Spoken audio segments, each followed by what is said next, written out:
les moments les plus précieux, les moments les plus admirables, la partie la plus importante du culte, c'est l'éternalisation.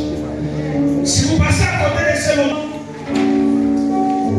vous serez de repartir avec un vide dans votre être intérieur. La parole vient seulement arroser ce que le Saint-Esprit a déjà fait. Et quand le Saint-Esprit a déjà rempli un cœur, la parole vient simplement arroser. Tu as besoin de comprendre que quand tu viens ici le dimanche, c'est pour venir à nous. Alléluia. Est-ce que tu es là ce matin? Donne un bon amen, donne un bon amen.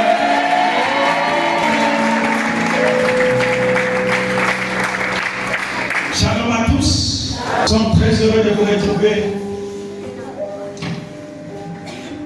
Je suis parti d'ici depuis le 15 juillet. La pratique m'a été absent pendant 2 mois. Nous sommes contents de vous retrouver. Vous êtes beaux, vous êtes belles ce matin. En même temps, il y a une joie, en même temps, il y a une tristesse. Il y a une lutte intérieure. Ce n'est pas souvent facile lorsqu'on parle de la séparation. Alors ce matin, je ne vais pas prêcher, je vais donner des conseils.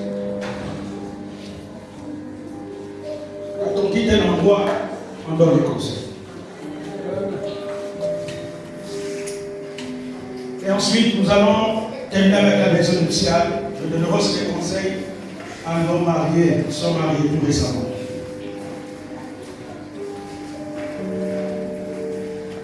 Vous êtes là ce matin? Je crois que Dieu a commencé à être rempli, il a commencé à te parler, il a commencé à te donner. Le thème de mon exhortation, c'est la loi de la continuité. La loi de la continuité. Josué le chapitre 1, et nous allons lire les 6 premiers versets.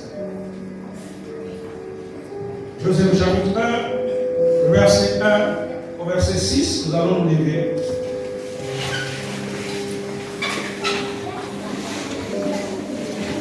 Je fais lecture de la parole. Josué le chapitre 1, verset 1 à 6. Il est écrit dans la version Lucifore. Et après la mort de Moïse, serviteur de l'Éternel, l'Éternel parla à Josué, fils de Nun, serviteur de Moïse, en ces mots. Mon serviteur, Moïse, mon serviteur est mort. Et maintenant, lève-toi, passe ce journée, toi et tout ce peuple, pour entrer dans le pays que je donne aux fils d'Israël. Je vous ai donné tout lieu que foulera la plante de vos pieds, comme je l'ai dit à Moïse.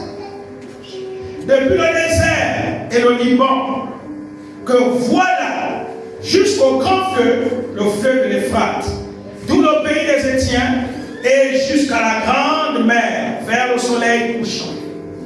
Ce sera là votre territoire. Verset 4.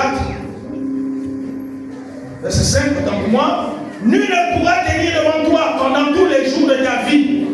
Comme tu as été avec Moïse, je serai avec toi. Je ne te laisserai point et je ne t'abandonnerai point. Verset 6.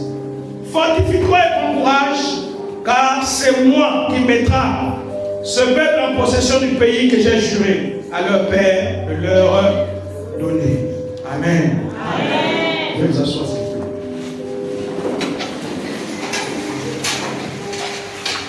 Le texte que nous sommes en train de lire a été écrit par Josué lui-même. Et nous comprenons donc ici que Josué était le serviteur de Moïse. Il a servi Moïse durant plusieurs années. Il a été un serviteur royal, comme Jésus fut avec les disciples.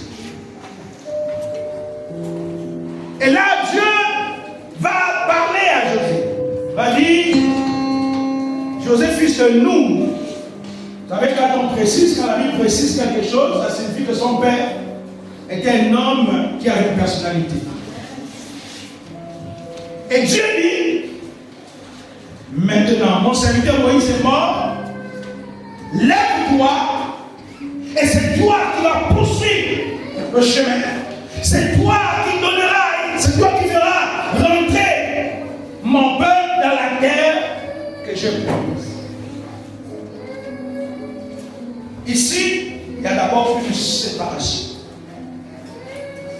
Moïse a pris le peuple dans l'esclavage.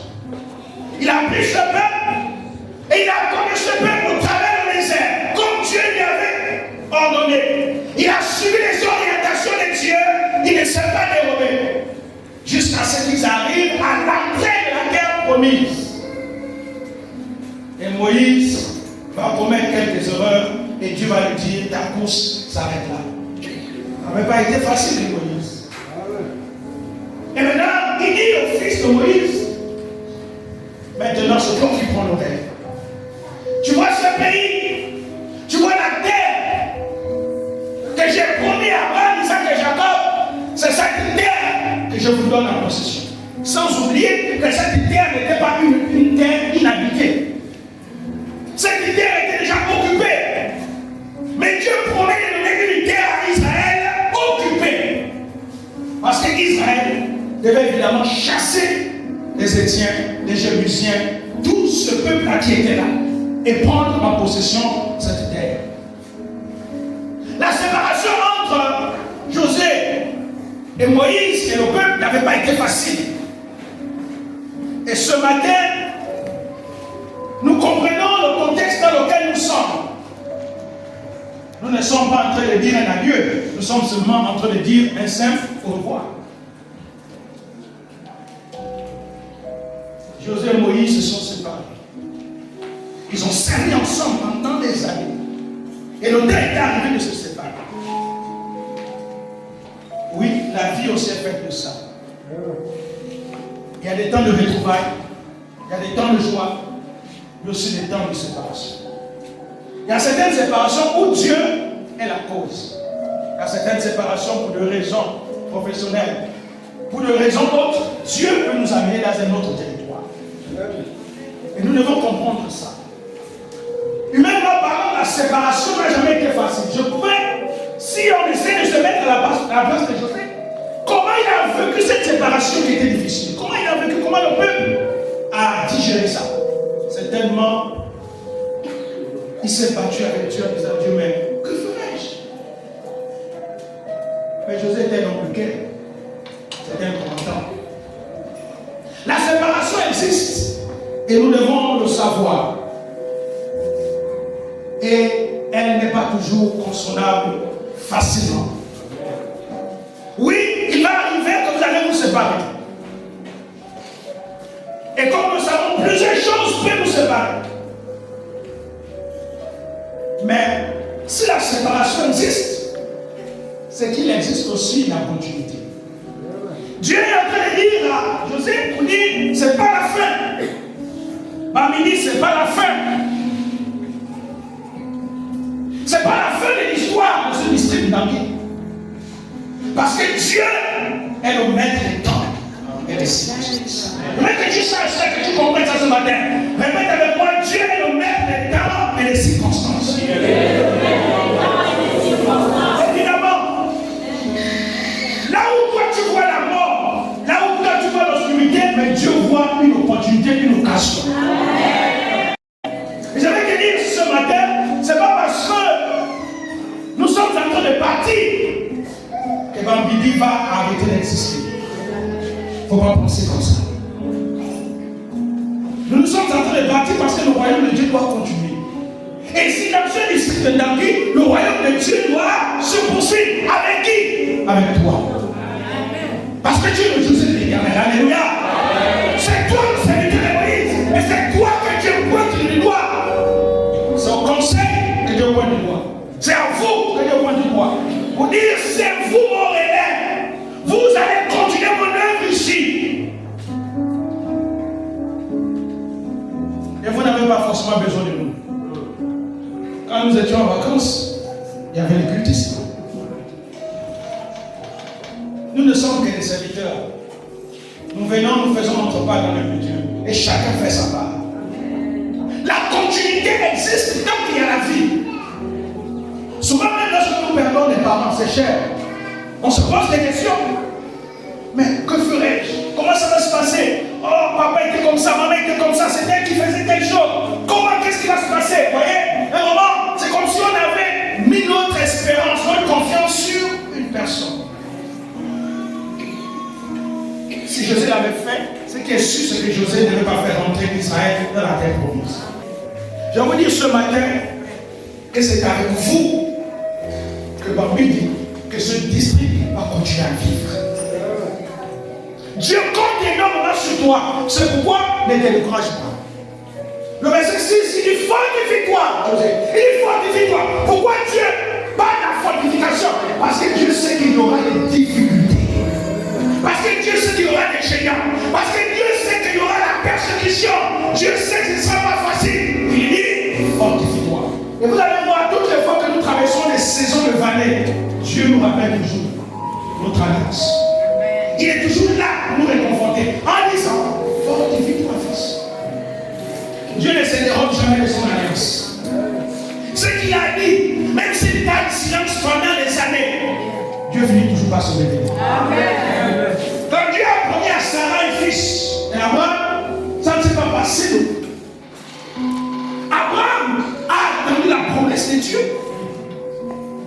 Pendant 20 années, ça n'a pas été facile. Et vous savez, à un moment, ils ont désespéré. À un moment, ils ne pensaient plus que la promesse de Dieu devait se réaliser. Écoutez-moi bien. Le plan de Dieu, les promesses de Dieu pour nos vies sont contenues dans l'alliance que Dieu a avec nous. Dès que l'alliance est vivante, dès que l'alliance part, Dieu va toujours se révéler. Dieu va toujours te parler. Même s'il y a que le silence, Dieu parlera toujours. Il faut que tu le saches. Dieu parlera toujours. Les saisons difficiles sont des pauses. Les saisons difficiles que nous traversons dans nos vies, ce sont en fait des obstacles qui nous permettent de reculer. Vous comprenez? Reculer. Pour ceux qui font ce qu'on appelle le saut à longueur. Pour mieux sauter, pour ceux qui ont fait le BPC, c'est ça, vous le savez. Le saut à longueur, si tu ne recule pas le plus loin possible, tu ne pourras pas mieux sauter. Vous comprenez? Et Dieu permet les circonstances, les difficultés qu'on a les gars comme ils traversent, pour mieux reculer, pour mieux sauter. Amen. Alléluia. Amen. Il ne faut jamais te fâcher contre Dieu par rapport au Christ que tu traverses. Sinon, tu vas faire quoi? Tu vas effacer tout un chapitre de ta destinée. Et ça, Dieu nous a enseigné que les saisons difficiles, les vallées que nous traversons, sont des pages que nous écrivons avec Dieu. Dieu dit, fils, il faut continuer. L'histoire d'Israël ne s'est pas arrêtée avec Moïse. Ça a continué. Et après José, l'histoire a continué. Après José, Dieu a utilisé qui? Dieu a utilisé les juges. Il a utilisé plusieurs juges. Et après, les juges, c'est Israël eux-mêmes qui vont dire à Dieu, nous sommes fatigués. On veut tout ça parce qu'ils avaient regardé chez les voisins. Ils avaient vu que chez les voisins, il y avait un roi. Ils ont dit à Dieu, à Samuel, ils disent à Samuel, parce que Samuel était en même temps le leader, en même temps sacrificateur, il avait au moins 3 rois. Et Samuel vient triste dans la présence de Dieu. Et Dieu lui dit, Samuel, pourquoi tu es triste? C'est pas toi qu'ils ont rejeté, mais c'est moi qu'ils ont rejeté. Voici donc les prescriptions. Et pose la question, est-ce qu'ils seront capables de supporter un roi? Alors, bien aimé, la continuité existe. Il faut continuer. Je ne sais pas la période que tu traverses actuellement. Est-ce que c'est une période rose? Est-ce que c'est une période difficile? Mais ça, c'est une continuité. Ne meurs pas seulement. Parce qu'il y en a lorsqu'ils traversent un moment difficile, ils veulent mourir. Alléluia. Amen. Si la croix n'a pas tué Jésus,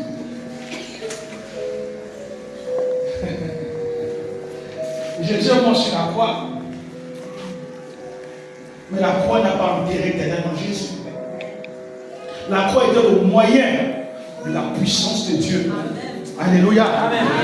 La croix était le moyen de la puissance de Dieu pour démontrer à toute l'humanité que Jésus, le Fils de Dieu, qui est le sauveur de toute l'humanité. Et c'est pourquoi le monde des ténèbres, ils ont été tous supprimés. Comment Dieu va utiliser la croix? Vous savez, la croix, c'était un prix. Mais comment Dieu va utiliser la croix pour révéler sa toute puissance? Oh Seigneur, je vais te dire ce matin que Dieu n'a pas encore fini avec toi. Ce n'est que le début. Je vais dire ce matin que ta destinée, ta marche, ton histoire se poursuit. Rien n'est clos, rien n'est terminé. Arrête de penser que tout est fini. C'est fini.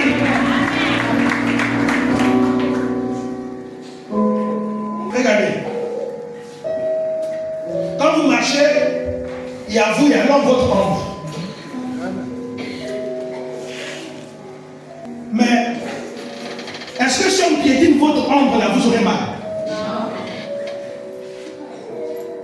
Donc vous comprenez que les réalités que nous traversons, ce n'est que l'ombre. Ce n'est pas la réalité. Si quelqu'un piétine votre ombre, vous allez vous énerver. Bon, j'ai appris qu'il y a un serpent quand il mord, ton ombre tue les serpents. Bon, je ne sais pas si ça existe. Hein, ceux qui sont nés avant nous là, dites-moi un peu. Est-ce qu'il y a de tels serpents qui existent au Gabon? J'ai appris ça, sauf dans le monde du Koundou. Si c'est dans le monde du Koundou, là on peut comprendre le monde du vampire. Là-bas on peut comprendre. Mais dans le monde réel, si un serpent mord ton homme, tu ne peux pas mourir, c'est du mensonge. C'est des illusions qu'on nous fait avaler pour créer à nous la psychose. Vous savez, quand votre ennemi veut vous déstabiliser, il commence par l'intérieur. Il va créer quelque chose en vous pour vous démoraliser. Parce que si intérieurement tu es démoralisé, physiquement il va te faire facilement. Ce n'est que l'ombre de ce que tu traverses. Parce que Dieu a dit que je suis ton rédempteur. Et je marcherai à tes côtés. Je serai avec toi. Dans la vallée de la mort, je serai avec toi. Lorsque tu vas traverser les flammes, le feu, la rivière, les océans, je serai avec toi. Et le feu, ne va pas te submerger. Tu traverseras les océans. Tu vas les flammes, tu resteras toujours debout. Quelqu'un chantait en disant, moi je restais debout. Comment chante encore ça? Yahweh, j'irai rester debout. Si Dieu ne tombe pas, Dieu ne peut jamais tomber. Dieu ne peut jamais mourir. Dieu ne peut jamais tomber malade. Dieu ne se décourage jamais. Dieu est Dieu et tu ne tomberas pas. C'est pourquoi, lorsque ta confiance n'est pas sur lui, tu resteras debout.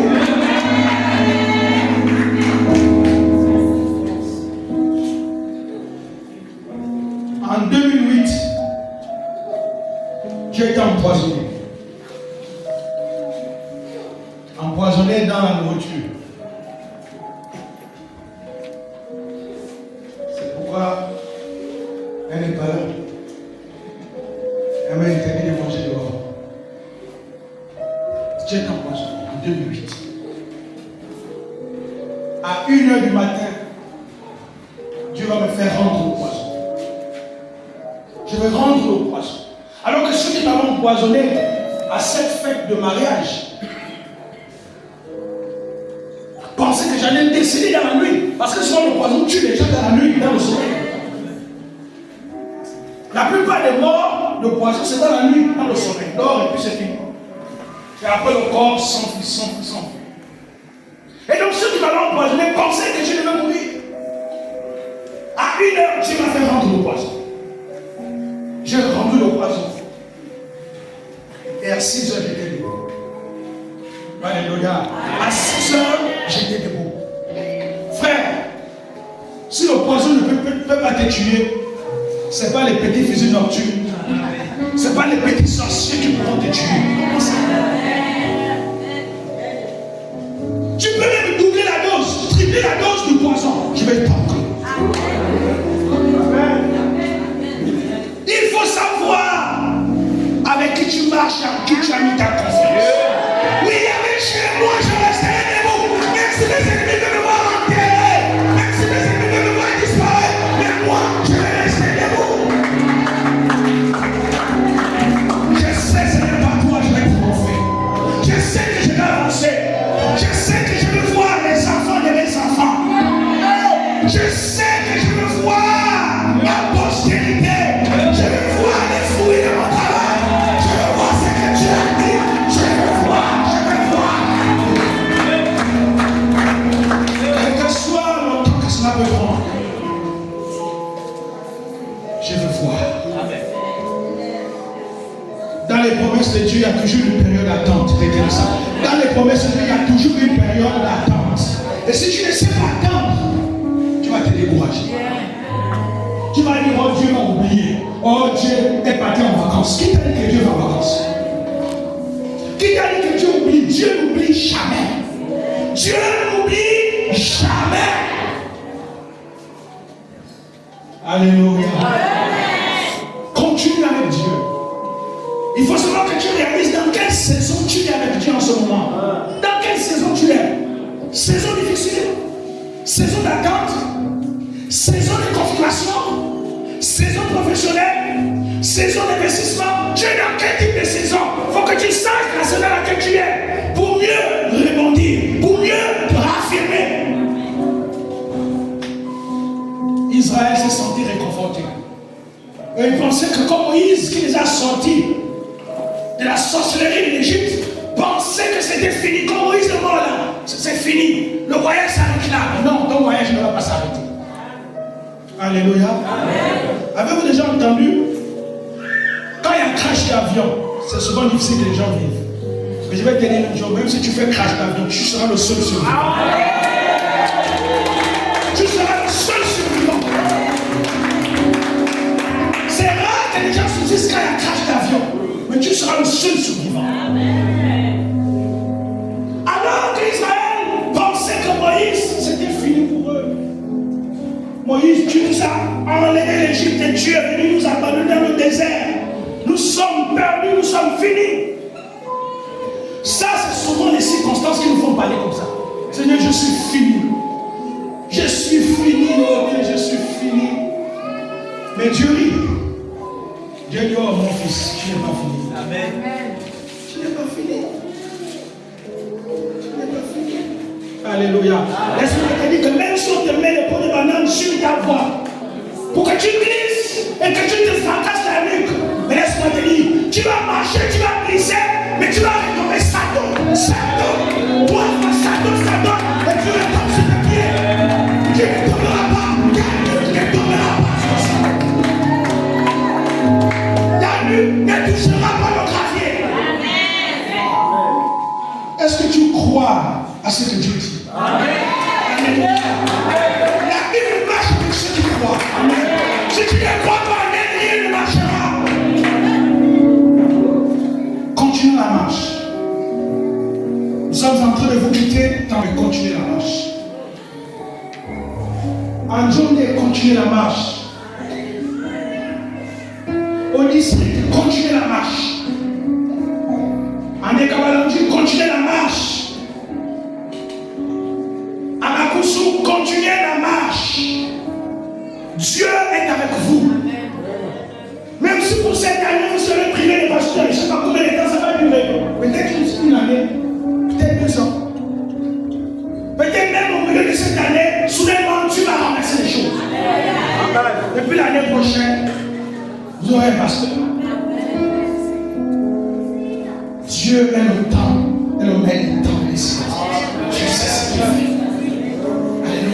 Dieu sait ce qu'il fait. C'est nous les hommes, on est là, on panique, on réfléchit, on se pose la question, mais Dieu est là, il me demande, mais pourquoi il se dérange comme ça? Pourquoi il s'inquiète comme ça? Est-ce que je suis un enfant? Je ne me trompe pas. Même les scientifiques se trompent. Mais Dieu ne se trompe jamais dans sa calcul. Quand Dieu t'envoie une facture, c'est qui ne s'est pas trompé. La facture de Dieu est sans erreur. Seigneur, je veux continuer. Je veux continuer à te servir. Je veux continuer à t'aimer.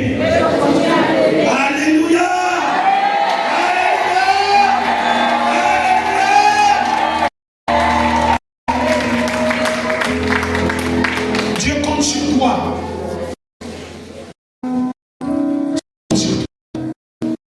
Pour la vie de ce public, Dieu est sur toi.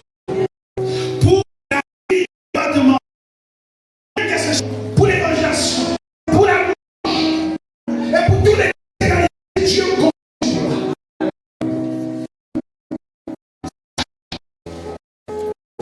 C'est tes filles, ça va être Dieu va les faire. Il faut poursuivre. Nous savons que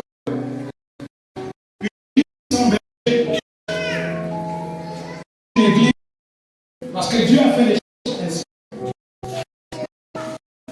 Il y a toujours un problème. Alléluia. Ce sont les responsables qui sont là. Parce que nous aurons toujours un conseil ici. Et ils sont là. Que Dieu te fortifie.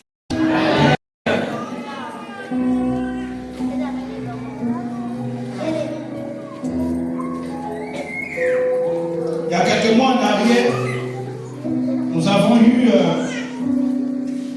un événement heureux.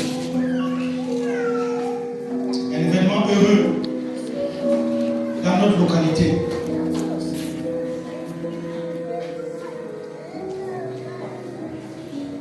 Nous avons célébré le frère innocent, la sœur Alida, vous aurez le temps de le connaître tout à l'heure. Je vais terminer avec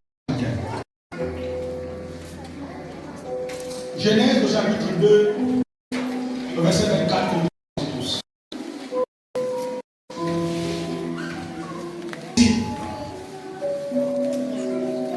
Pourquoi l'homme place sa mère et sa femme, les deux?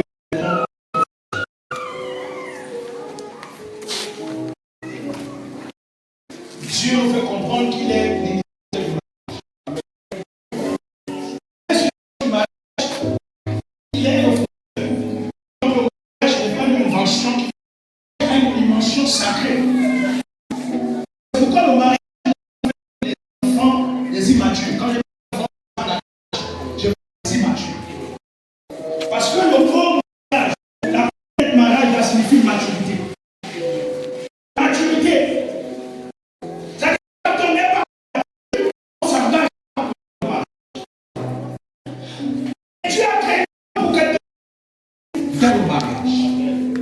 Le mariage est donc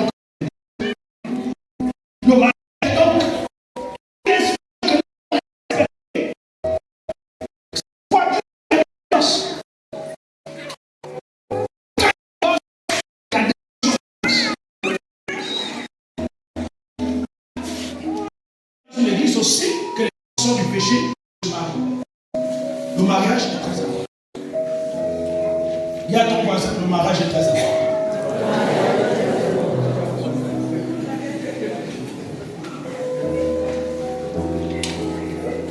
Lorsque mon épouse et moi on se mariait, j'avais 22 ans, elle avait 17 ans et demi. Nous sommes mariés très jeunes. Et les parents nous ont regardés, j'étais en terminale, donc j'avais eu 2 bacs. En une année, bénédiction double. Donc quand je vois les jeunes aujourd'hui s'amuser, et en plus, je tenais une annexe. J'étais en terminale 1. J'avais le projet de mariage 2, je dirigeais une annexe. À l'époque, nous étions en France-Ville. Et je dirigeais l'annexe qui est l'église de Vengue pour ceux qui connaissent. Donc j'avais 3 responsabilités. En une année, comment j'ai fait? Question d'abord de savoir ce qu'on veut avec Dieu. Qui on sait. Et lorsque les parents nous ont vus, ils ont dit, mais vous êtes encore très jeune. Alors vous allez. Non. L'un de mes hommes qui est colonel me dit, toi tu vas divorcer. Là, il y a trop de femmes. Mon petit, il y a trop de femmes. Toutes ces belles femmes-là. Quand tu vas commencer à voyager là, tu vas commencer, toutes ces belles femmes-là. Dis mon petit, laisse ça. Tu vois, nous là, nous tes grands frères là, on vous a mis au monde là, comme ça. Et j'ai dit, si vous avez mis au monde dans le péché, moi je ne vais jamais mettre mes enfants dans le péché. On ne peut pas permettre le péché.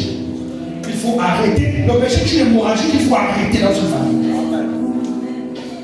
Tous les enfants qui naissent hors mariage dans une famille, c'est une malédiction. La plupart d'entre nous ici, nous sommes nés dans le péché. Les parents vivaient dans le péché. Mais si nous sommes nés dans le péché, nos enfants ne doivent pas naître dans le péché. Il faut donc prendre des résolutions. Et ils nous ont regardé, je suis en train de paraphraser la petite histoire de mariage. Ils nous ont regardé, ils ont dit bon. Et là, il y a eu comme une division au moment de la famille. Ceux qui savaient mon sérieux, qui savaient que l'appel pastoral était là. J'étais à l'époque prestataire. Dans notre église, on appelle ça des prestataires, j'étais prestataire à l'époque. Et ceux qui croyaient au moment de l'homme, mais lui c'est un pasteur. Il ne peut pas prendre une telle décision de façon immature. Et après, toute la famille s'est alignée. Après un temps d'échange, après un temps de débat, toute la famille s'est alignée. La femme avait 17 ans et demi, petite fille de Rémi.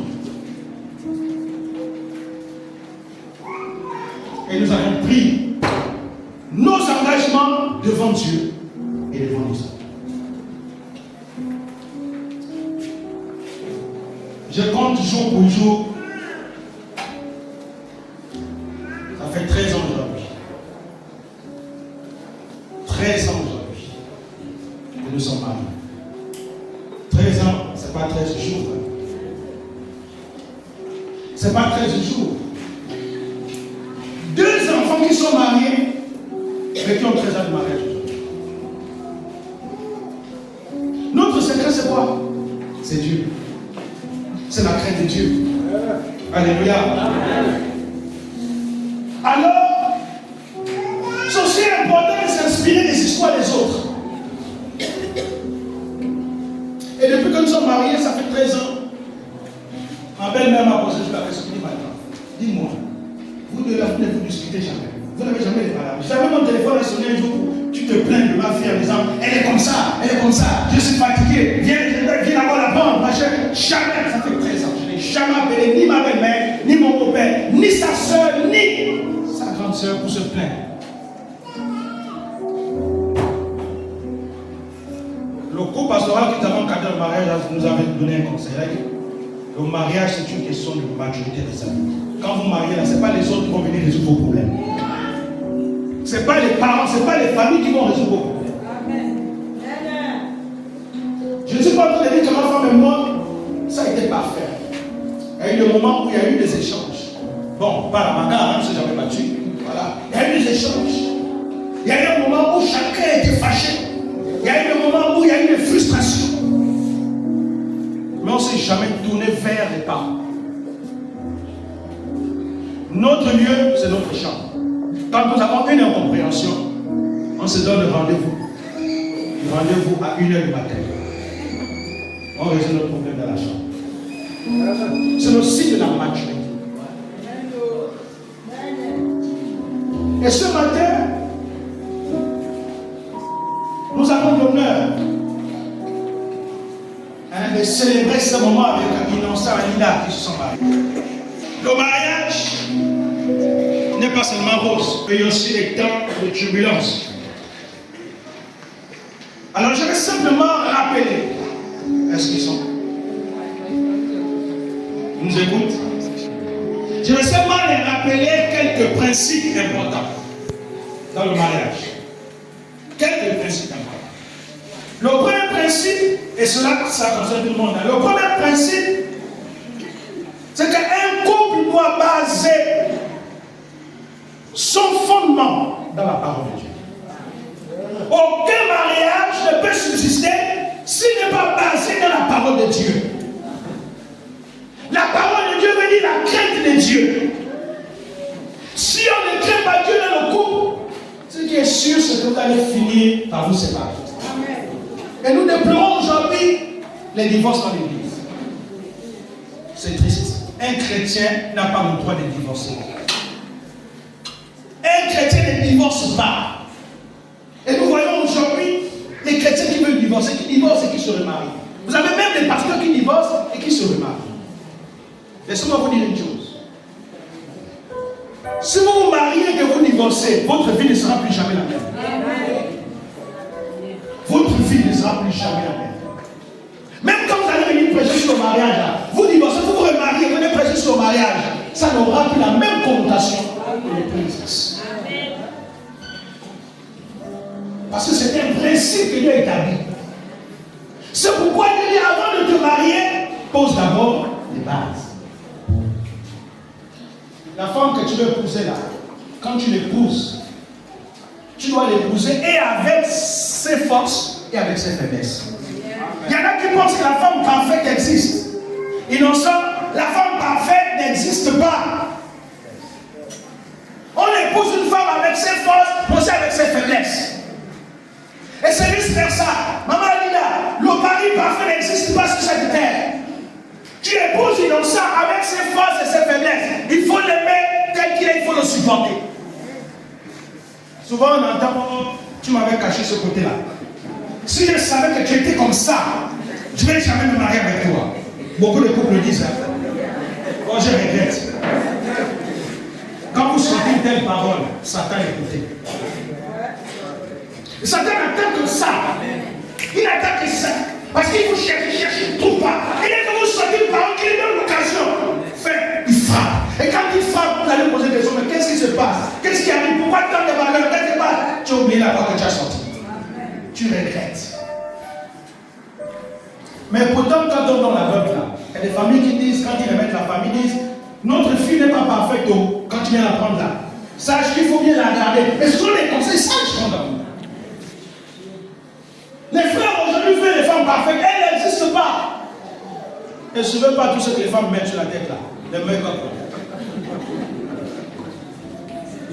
Ne suivez pas les femmes que vous voyez avec les petites jupes dehors là. À l'as vous les voyez, ces balades là. Langala.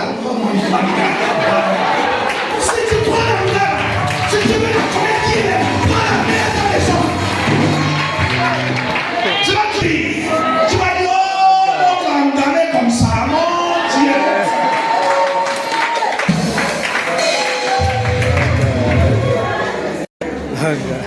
La vraie femme, la nature de la femme se révèle dans le foyer.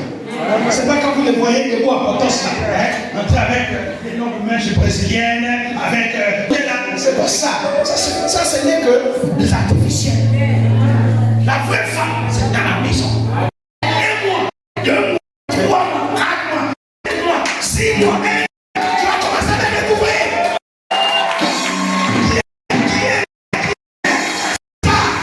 C'est ça la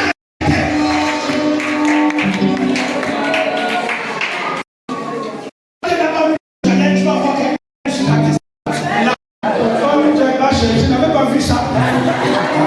Mais c'était caché sous le rouge. Mais là, tu voyais la cicatrice. Ah, mais je n'avais pas vu que ton nez était un peu tordu. C'est la maison de la qu'on découvre ça. Ah, je n'avais pas vu que tu avais les escaliers. Comme ces escaliers, non? Les escaliers. Les escaliers. Je ne savais pas que tu avais une montagne. Mais là, quand tu la vois, elle est dans la chambre. Elle prend le baisse là où tu vois qu'elle a des escaliers. Et tu dois aimer ces escaliers-là. Dieu ne va jamais te donner tout ce qui est déjà parfait. Toi aussi, tu dois contribuer. Maman, il y a le mari parfait n'existe pas. Il n'existe pas sur cette terre-là. Il y a un couple qui a failli divorcer juste parce que la femme aime qu'on dépose les brosses à dents comme ça. Quand le mari vient, il enlève. Donc quand il a fini de bosser, il dépose à n'importe où. Ah. Pasteur, je suis fatigué. Hein? C'est quoi le problème? Je suis fatigué, pasteur. Je suis fatigué. Moi, j'ai envie de divorcer. Tu veux divorcer? Pourquoi? Parce qu'il m'énerve. Il m'énerve. Maintes fois, je lui ai dit qu'on ne pose pas la brosse à dents comme ça. Venez de poser ici. C'est juste pour ça. Tu veux divorcer. Donc tu es fatigué juste pour ça. Les femmes, écoutez. Le mari, l'homme masculin a deux dimensions importantes. Il a la dimension royale en lui, il a la dimension d'enfant. Je veux que les femmes aient comme ça. L'homme a quatre dimensions. Je ne vais pas parler des deux autres. La dimension royale, si vous voulez être heureuse dans votre foyer, traitez votre mari. Parce que l'homme est la tête. Tous ceux qui sont chefs, si tu ne respectes pas son autorité, tu es licencié. Au travail, si tu manques le respect d'un chef, si tu ne le considères pas, si tu ne le traites pas comme le chef, il va te licencier. Il a fait un mauvais rapport sur toi et tu seras licencié. L'homme est comme ça. Il aime quand on respecte sa chefferie. Et c'est ce que les femmes d'aujourd'hui ne comprennent pas. La fin de dire, oh, émancipation de la femme. C'est une doctrine qui vient du diable. Je ne suis pas en train de dire que la femme est un homme. Comment le monde dit ça? La femme et l'homme sont égaux devant Dieu. Maintenant, il y a simplement des petites différences. La différence de sexe, dans son niveau de comportement. Mais les deux sont égaux devant Dieu, les deux jouent le même rôle. Maintenant, Dieu a départagé les rôles. Et l'un des rôles de l'homme, c'est la chefferie. Tant que vous ne le traitez pas comme un roi, vous avez même vos petits garçons dans la maison. C'est pas divin. Le petit là, il prend la télécommande. Grand petit pied. Il est là. Il gère la télécommande. Et puis il y a la soeur. Amène-moi de l'eau. Amène-moi de l'eau. Il insiste. Vous voyez, vous sentez qu'il sait une forme de la dimension royale. Le chef là, ça se manifeste déjà. Et une femme qui est heureuse, il faut apprendre à traiter ton mari comme un prince. Sarah appelait son mari Seigneur. Pas que ça, pas que après était Dieu, mais son Seigneur c'était Dieu. Considération. Apprenez à respecter ça. Je m'adresse à Lila, aux autres femmes. Tant que vous ne respectez pas cette dimension royale de votre mari, vous ne serez pas une femme heureuse dans votre foyer. Le deuxième niveau, c'est la dimension d'enfant. Vous allez voir qu'ils sont parfois comme les enfants. Mais comme on a tous les enfants dans la maison, quand vous passez le temps à prendre l'enfant, à un moment l'enfant va se réconcilier sur lui-même. Il va se sentir frustré. Et je sais que parfois les mamans font avec les maris. Quand tu veux faire les remarques à ton mari, si par exemple il est têtu sur certaines choses, c'est pas le glamour, c'est pas crier sur lui, c'est pas le manquement de respect, ça ne va pas marcher. C'est dans le respect. Vous dites chérie, s'il te plaît, je souhaite que nous déposons les brosses à dents comme ça. Si tu le dis ça dans la douceur, dans le respect, c'est que même vous savez que les mauvaises habitudes on a produit. Vous comprenez? Voilà. Mais c'est ça forgeant. Ça forgeant, ça balance doucement qui va commencer à poser la brosse à dents comme tu veux. Mais c'est pas créant sur lui. Et c'est ça que les femmes font. Ah mon Dieu, ça c'est aussi qu'elle marie comme ça. Hein, n'écoute même pas. Vous criez sur lui, vous criez sur lui. Il n'est pas votre enfant, vous criez sur lui. Et ça ne va pas passer. C'est pourquoi les mariages se divorcent aujourd'hui. C'est parce qu'on ne comprend pas les principes du mariage. C'est pourquoi les mariages aujourd'hui, 1 mois, 2 ans, 5 ans, divorce. C'est parce qu'aujourd'hui même, les gens se marient sans qu'on les enseigne les principes du royaume. Qu'est-ce qu'ils pensent que nos grands-mères ont mis de temps? Parce qu'elles savaient aussi. Elles ne sont pas allées à l'école comme nous. Elles n'ont pas marqué plus de 1000 comme nous aujourd'hui. Mais elles ont reçu l'éducation, elles savaient respecter le mari. Elles savaient traiter le mari comme des princes. Quand un mari est bien traité, bien fait, il devient comme un lion qu'on a dompté. Vous comprenez les femmes? Quand tu vas lui dire, chérie, je vais 100 000. Tiens. Chérie, je vais le téléphone envoyer. Tiens. Il va rien te refuser. Pourquoi? Parce que tu l'honores. Et quand il demande ses son oreille, il ne refuse rien à sa femme. Il ne refuse rien.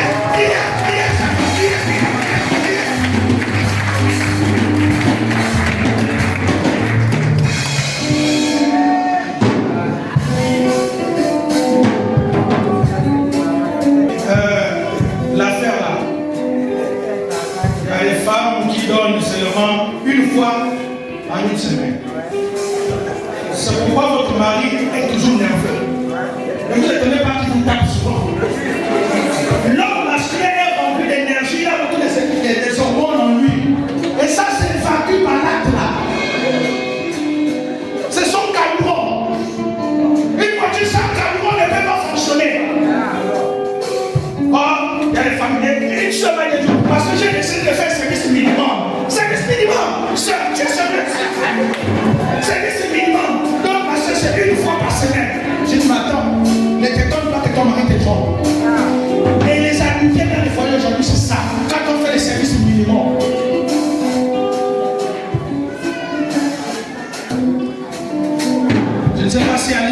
m'écoutent. Les femmes mariées aussi m'écoutent. Il faut qu'on puisse régler le blason qui est détruit dans les familles aujourd'hui. Les sexologues disent qu'il faut au moins 4 à 5 fois par semaine. Oui. Allez-y faire des recherches, on va vous le dire. Demandez au médecin qu'on vous le dit. 4 à 5 fois par semaine, vous allez voir votre mari ne pourra jamais aller chez la chicha. Il ne peut pas aller chez la chicha. Jamais il ne peut pas aller chez la chicha.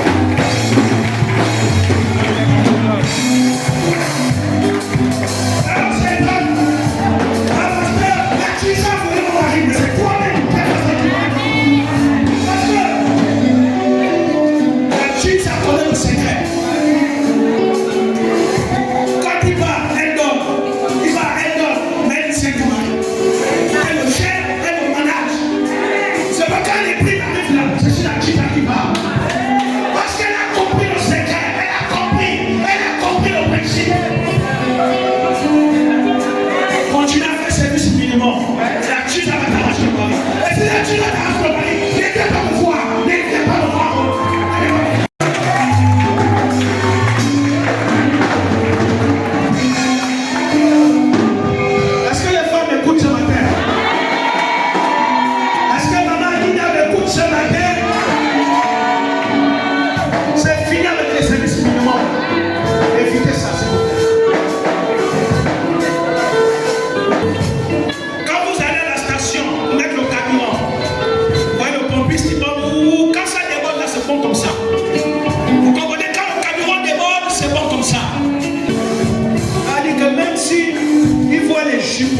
C'est les Japonaises.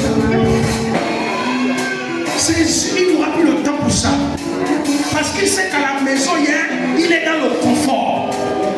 On prend soin de lui. Même la pensée de la lutte ne peut pas traverser son esprit. Il va vouloir. Il va travailler les gars parce qu'il sait qu'à la maison, c'est le vrai. On ne sait pas regarder, il ne peut pas regarder. Il est au vrai.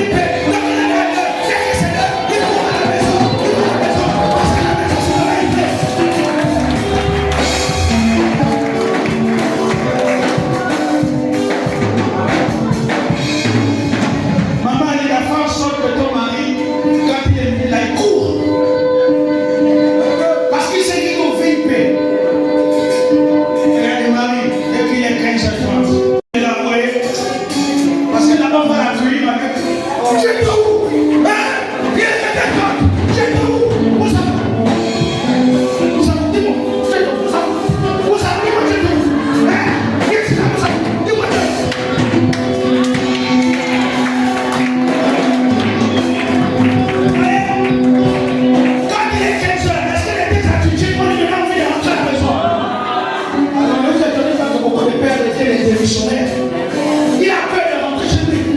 Parce qu'on va l'accueillir avec l'évangile de Saint Matthieu.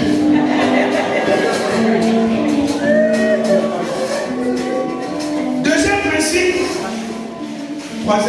Deuxième, la communication d'un couple. Innocent est là, la communication. Apprenez à communiquer. Un couple qui ne communique pas, c'est un couple qui meurt petit à petit. La communication est très importante dans le couple. Quand on décide de se marier, il n'y a plus de cachotterie dans le couple. On est nu devant l'autre. On ne se cache plus rien. On communique, il n'y a plus de cachotterie. Il n'y a plus quelque chose de dire. Les 10 000 là, je cache ça pour aller manger au restaurant seul. On dit tout. On ne cache rien.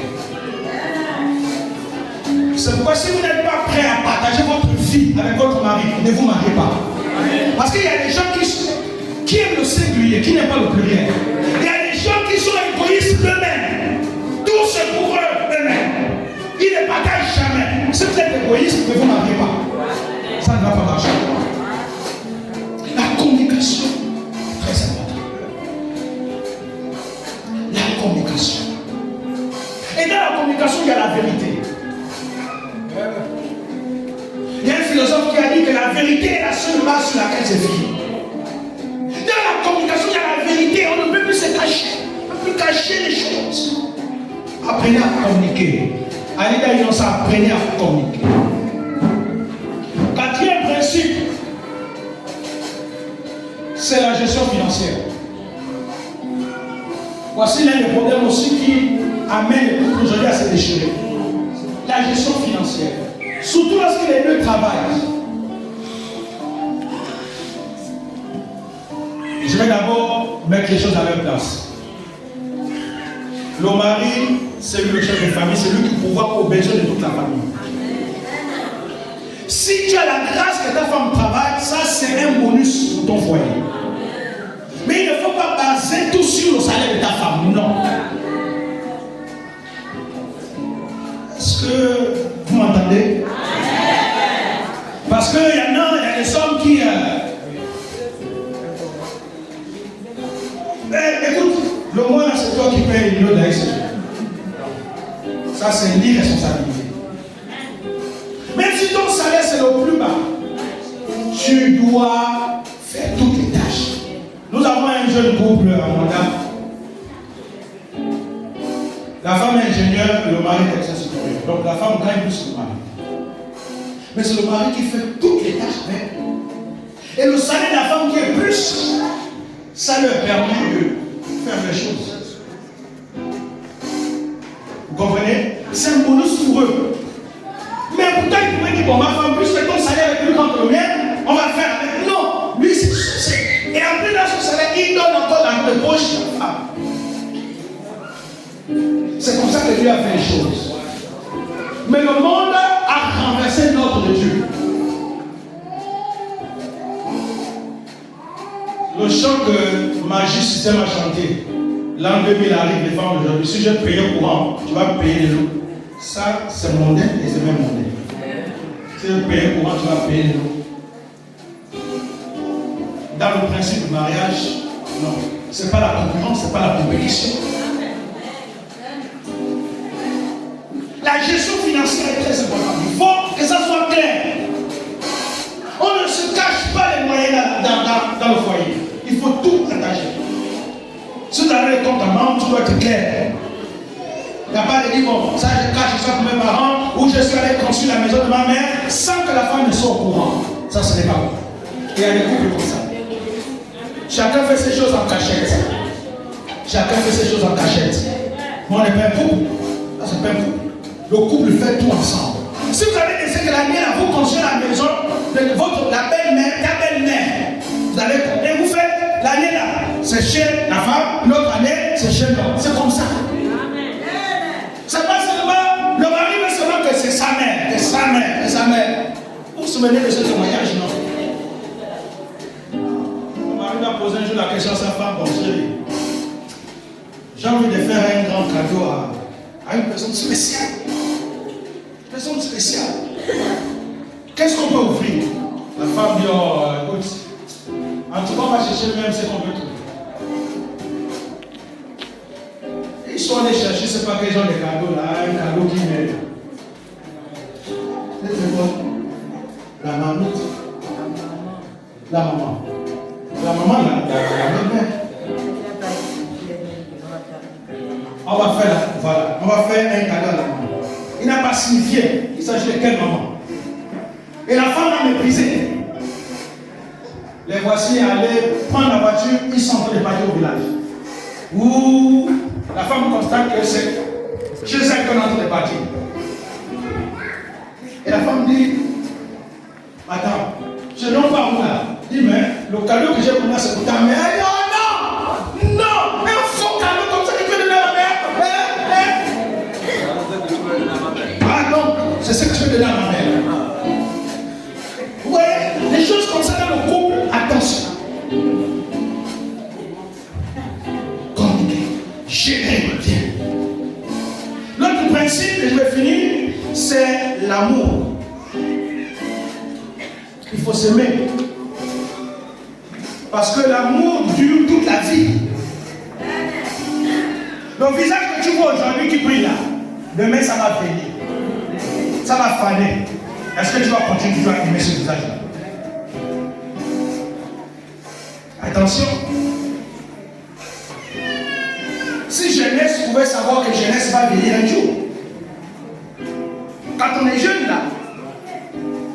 pense qu'on a toute la beauté du monde. Oh, je peux avoir tous les hommes du monde. À moi, là, il y a une maman qui nous a dit, qui me disait, qui faisait un témoignage en disant, ah papa, quand j'étais jeune, tous les hommes se battaient à cause de moi. Elle dit, j'étais d'une beauté terrible. Il y avait des batailles à cause de moi, les hommes se battaient, c'était compliqué. Parfois, ils venaient même se battre chez moi. Et ce sont mes parents qui les chassaient. Elle dit, mais papa, moi aujourd'hui, qui va encore se battre pour moi? Je suis là, j'ai 75 ans, qui va encore se battre pour moi? J'ai déjà des règles de partout. Elle m'a dit, mais pasteur, c'est vrai que vanité de vanité, tu n'es pas vanité. Innocent, il faut aimer Alida toute ta vie. Tu vois comment elle rayonne. Demain, il ne va pas toujours garder le même corps. Il faut l'aimer. Alida, tu vois comment Innocent est beau. Tu vois sa jolie barbe là. Je sais que quand tu regardes ça là, le cœur ne fait que faire quoi. Il faut l'aimer. L'amour ne doit pas diminuer parce que les années passent. Non. Plus les années passent, plus il faut tout faire pour cultiver l'amour. Mais l'amour aussi doit se cultiver pour que l'amour ne puisse pas diminuer dans le couple. Et beaucoup des hommes ne savent pas cultiver l'amour. L'amour, ça entretient l'enfant. Il faut chérir, toujours les bons mots. Il faut sortir. Continuer à faire des cadeaux. Je sais que chez nous, les hommes africains,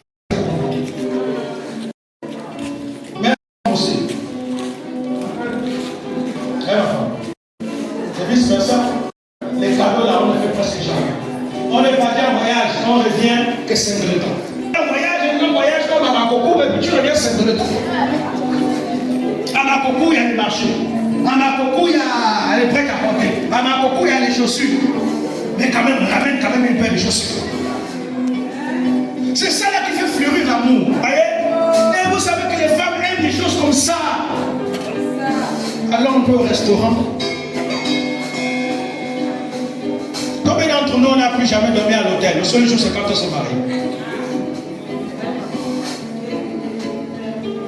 Il n'y a pas d'argent, c'est ça la récitation.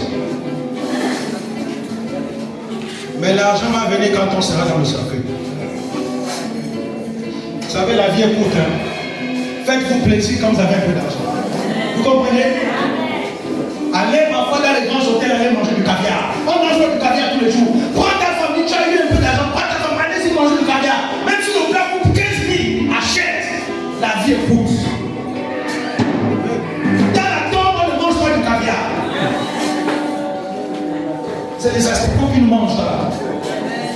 C'est la terre qui va nous manger. Arrêtons parfois d'être trop dur avec les autres.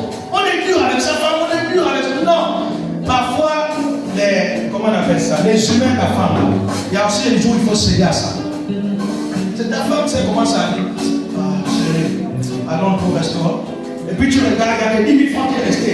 Ah, nous sommes conformes dans la vie. Il y a que 10 000 qui est resté. Tu fais, on va faire commencer pas.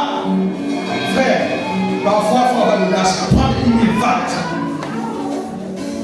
Vous savez, je ne suis pas en train de dire que vous allez, les hommes vont céder à toutes les caprices. Non, c'est pas ça que je veux dire. Il y a des jours où on dit non caprice. Il y a des jours aussi il faut céder. Ça fait du bien à la femme. La femme se sent requinquée. Elle se sent bien. Elle se sent considérée, elle se sent valorisée. Amen. Les hommes là, apprenons à valoriser nos femmes.